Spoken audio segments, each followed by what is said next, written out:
Oke teman-teman semua, kali ini kita akan membahas tentang karya ilmiah. Jadi kalian semua tahu gak sih apa itu karya ilmiah? Apa sih karya ilmiah itu? Nah, jadi karya ilmiah itu seperti ini. Bayangkan kamu lagi penasaran sama sesuatu itu. Terus kamu teliti. Nah, setelah kamu teliti, kamu laporkan hasil penelitian kamu itu, itulah yang dinamakan karya ilmiah. Dari hasil apa yang kalian teliti, dari hasil penasaran kalian itu, dan kalian aplikasikan ke dalam penelitian kalian. Nah, terbuatlah sebuah karya ilmiah. Nah, kemudian kita masuk kepada ciri-ciri karya ilmiah. Ciri-ciri utama dari sebuah karya ilmiah itu bukan ngasal. Karya ilmiah itu bukan suatu hal yang asal. Ini bukan cuma nulis opini di blog atau media sosial saja. Isinya wajib pakai data, pakai fakta, dan bukti yang jelas. Adapun aturan mainnya. Nah, aturan mainnya itu cara nulisnya nggak sembarangan. Ada metode ilmiah dan tata bahasa yang harus diikuti, teman-teman. Kenapa?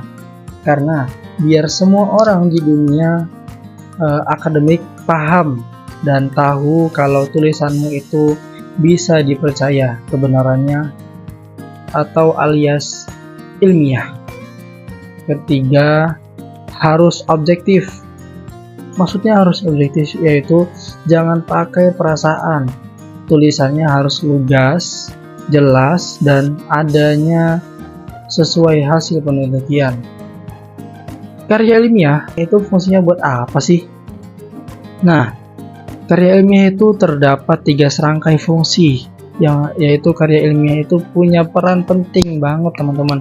Ada 3 peran utama yang sering disingkat, yaitu 3P, yaitu menjelaskan atau explanation. Jadi gunanya biar yang tadinya bingung atau nggak jelas jadi terang benderang. Contohnya nih, menjelaskan kenapa suatu fenomena itu bisa terjadi. Seperti menjelaskan suatu fenomena hujan itu kenapa bisa terjadi. Nah, kita jelaskan di dalam penelitian kita dengan lebih lugas dan lebih jelas, yaitu lebih explanation. Kedua, memprediksi, yaitu prediction, yaitu memprediksi itu dengan gunanya untuk bukan meramal pakai bola kristal atau meramal menggunakan seorang peramal, bukan, tapi memprediksi kemungkinan yang akan datang berdasarkan pola data yang sudah kamu teliti. Kemudian contohnya yaitu seperti memperkirakan bagaimana dampak kenaikan harga BBM ke daya beli masyarakat. Yang ketiga yaitu mengontrol atau kontrol, yaitu gunanya aku mengontrol karya ilmiah itu untuk jadi panduan untuk mengawasi atau membenarkan suatu kondisi. Contohnya ini seperti kalau ada informasi yang salah di suatu tragedi ataupun di suatu karya ilmiah, hasil karya ilmiah itu bisa dipakai untuk mengoreksi dan menentukan langkah atau kebijakan yang benar. Untungnya buat apa sih kita membuat karya ilmiah itu? Menurut kalian apa sih untungnya membuat karya ilmiah? Nah, di sini kita akan jelaskan. Selain buat tugas kampus, karya ilmiah itu juga selain buat tugas kampus, menulis karya ilmiah itu punya manfaat yang luar biasa buat skill kita, yaitu yang pertama, kita jadi jago baca dan jago menulis. Karena ketika kita membuat karya ilmiah, kita pastinya menulis dan membaca sebuah artikel-artikel, mencari sebuah gagasan, yaitu dengan begitu kita bisa terlatih membaca sumber yang benar. Otomatis kosakata dan cara menulis kita pun jadi rapi dan efektif. Yang kedua yaitu kita jadi ahli mengumpulkan suatu data. Kamu belajar cara merancang penelitian mulai dari awal sampai akhir kan, pastinya yaitu termasuk metode yang paling pas buat mengambil data. Ini modal penting di dunia kerja. Yang ketiga yaitu dikenal. Nah, ketika kita membuat karya ilmiah, pastinya kita mengupload karya ilmiah itu, menyebarluaskan karya ilmiah itu ke halayak umum.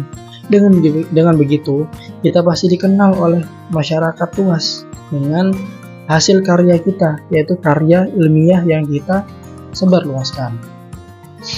Kemudian dengan menambah ataupun membuat karya ilmiah, kita bisa menambah suatu ilmu baru, yaitu tadi ilmu membaca dan ilmu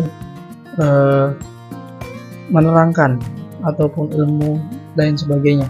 Dengan begitu kita bisa mencari gagasan-gagasan baru, mencari ide-ide baru, mencari artikel-artikel terbaru yang bisa menambah gagasan, menambah wawasan kita ke depannya. Gimana teman-teman? Kalian sudah paham belum terkait dengan karya ilmiah?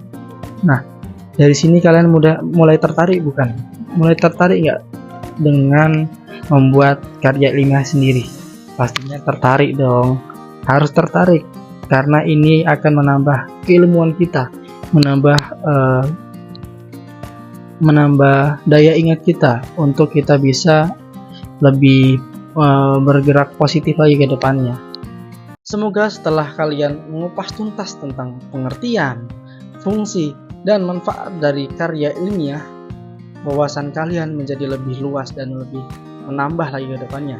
Oke teman-teman, jadi ingatlah, karya ilmiah itu bukan hanya sekedar tugas akademik saja teman-teman, melainkan sebuah jembatan, yaitu jembatan penting untuk membangun pengetahuan yang lebih kritis, lebih teruji, dan lebih terpercaya di tengah masyarakat sekarang ini. Saya Ilham Zaki Askia dengan NIM 60223.007 dari kelas KPI 5A.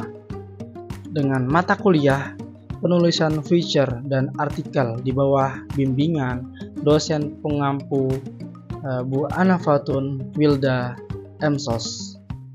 Closing statement untuk teman-teman semua pastinya.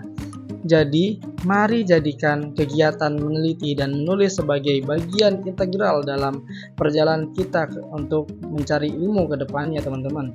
Sampai jumpa di konten selanjutnya. Wassalamualaikum warahmatullahi wabarakatuh.